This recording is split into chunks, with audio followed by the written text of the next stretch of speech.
En este video vamos a describir la estructura de la persona humana, hardware más software. Resulta común para nosotros identificar los componentes que integran una computadora o un teléfono inteligente, los cuales son generalmente el hardware, que es lo que podemos palpar, y el software, que es lo que no podemos tocar, pero que es necesario para que funcione el dispositivo como tal. Entonces, en este video vamos a hacer una analogía del hardware y software con lo que integra al ser humano.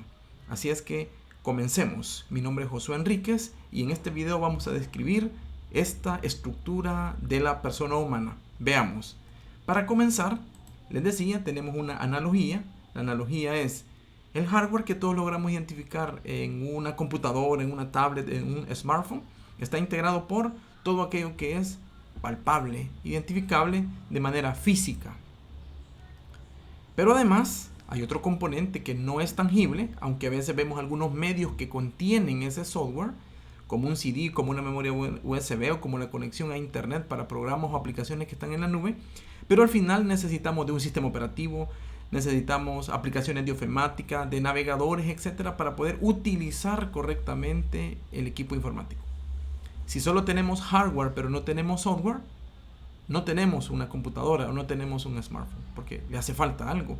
Pero si solo tuviésemos el software, tampoco tenemos el componente integrado o completo o funcional, porque al final necesitamos de la correcta integración de estos elementos para que tengamos un equipo computacional. En analogía, de esa misma manera vamos a describir qué es lo que integra al ser humano. ¿Quedamos claros? Hardware más software forma un equipo computacional o un equipo informático. Hoy veamos entonces cómo aplica para la estructura de la persona humana. Vamos a verlo de esta manera. El ser humano tiene una parte identificable de manera física, tiene una parte material. Es indiscutible que con lo que nosotros interactuamos de manera directa con las personas es con la materia, algo material, algo físico. Pero también debemos reconocer que hay algo que no es material, algo que es intangible, algo que pudiera llamarse espíritu, alma espiritual o como le quieren llamar. En este momento, para mantener la analogía de lo palpable y lo no palpable, esta sería materia y el otro componente sería lo no material. ¿De qué está compuesta la parte material?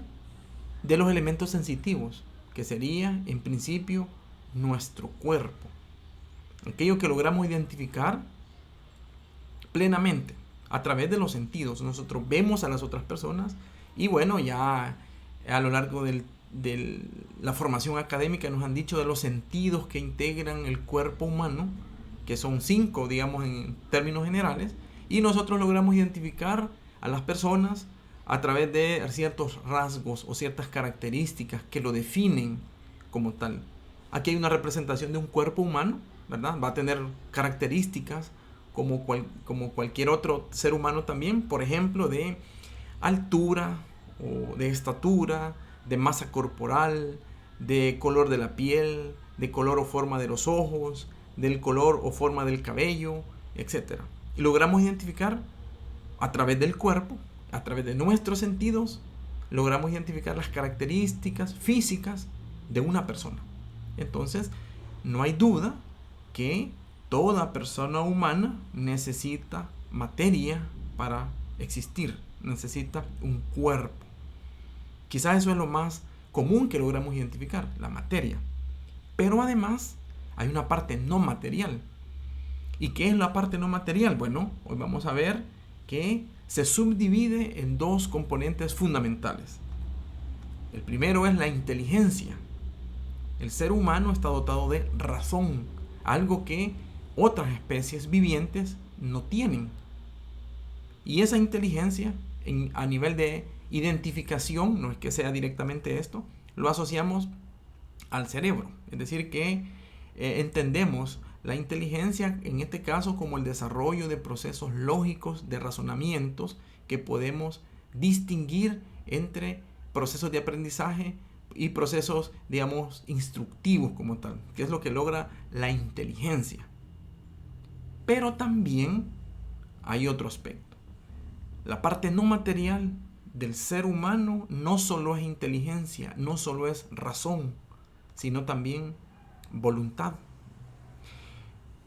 Esta voluntad es ciertamente lo que define mucho de los demás aspectos de la persona humana.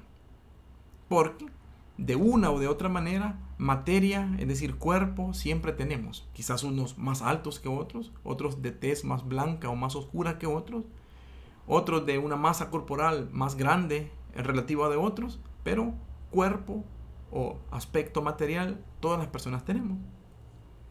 También estamos dotados de inteligencia, una parte innata y otra resultado del proceso del aprendizaje, del proceso instructivo a lo largo de la formación de la escuela, de los bachilleratos, de los institutos, de la universidad, para formarnos en distintas áreas del saber, del conocimiento, de los idiomas, de practicar correctamente los deportes, de tocar múltiples instrumentos, de dominar muchos procesos lógicos o procesos de razonamiento como tal.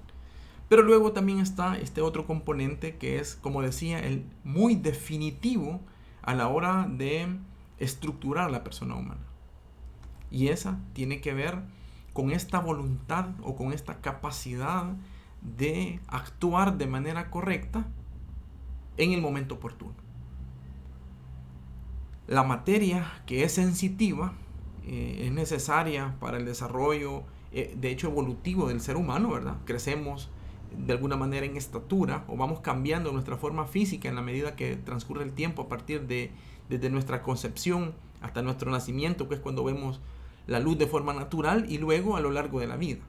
Eso lo notamos de hecho los cambios físicos en las personas. Incluso hay cosas como el cansancio, como el sueño que se perciben, incluso en el plano sensitivo logramos ver a alguien que se nota como cansado. En la inteligencia no es tan fácil identificarlo de manera directa. Necesitamos, yo hago un test y puedo evaluar el nivel de memoria, por ejemplo, que alguien tiene, el nivel de razonamiento que alguien tiene sobre planteamientos que se le hagan, o el nivel de desenvolvimiento en algunas competencias como el idioma, hablando en uno o varios idiomas. Entonces puedo demostrar ciertas competencias o habilidades en esa parte de la inteligencia.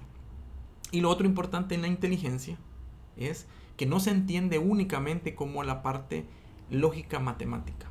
La inteligencia se entenderá como la capacidad del ser humano de establecer razonamientos en las diferentes áreas que lo integran. Y así será entonces igual una persona inteligente que saca muy excelentes calificaciones en matemática, como alguien que tiene una creatividad enorme y que logra plasmar sus ideas en un papel a través de un dibujo, de una pintura o a través de una escultura.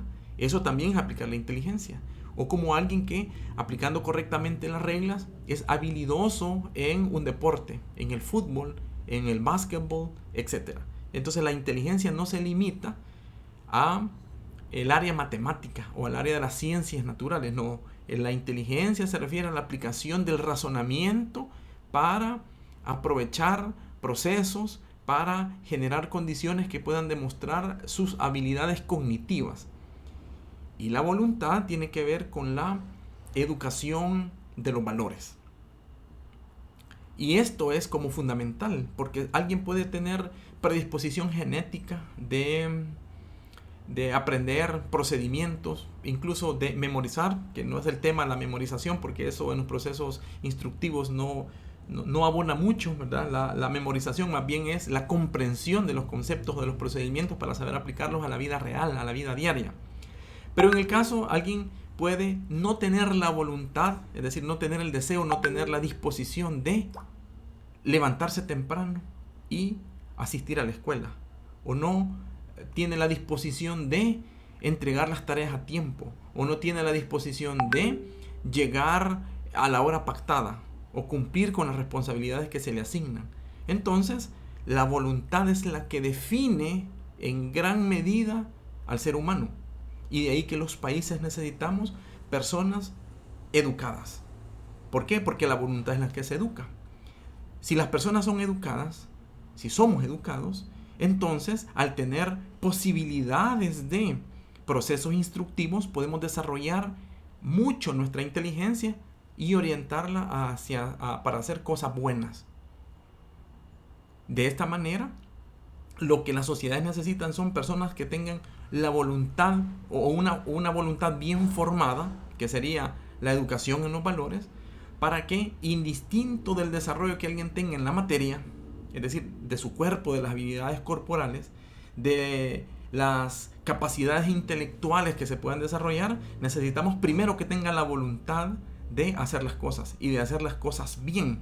De ahí entonces que en esta estructura de la persona humana, la parte no material y en especial la parte de la voluntad es el reto más grande que tenemos para formar en el tiempo y en la forma adecuada los valores, para que al desarrollarlos una y otra vez, estos buenos hábitos generen unas virtudes que nos ayuden a todos a desarrollar también nuestra parte corporal en lo que se pueda, también nuestra parte intelectual, pero primero con el arduo y férreo deseo de superación, de mejorar, de hacer las cosas bien y de ayudar a los demás. Les invito a que se suscriban al canal y a darle a la campanita de notificaciones para más contenido como este.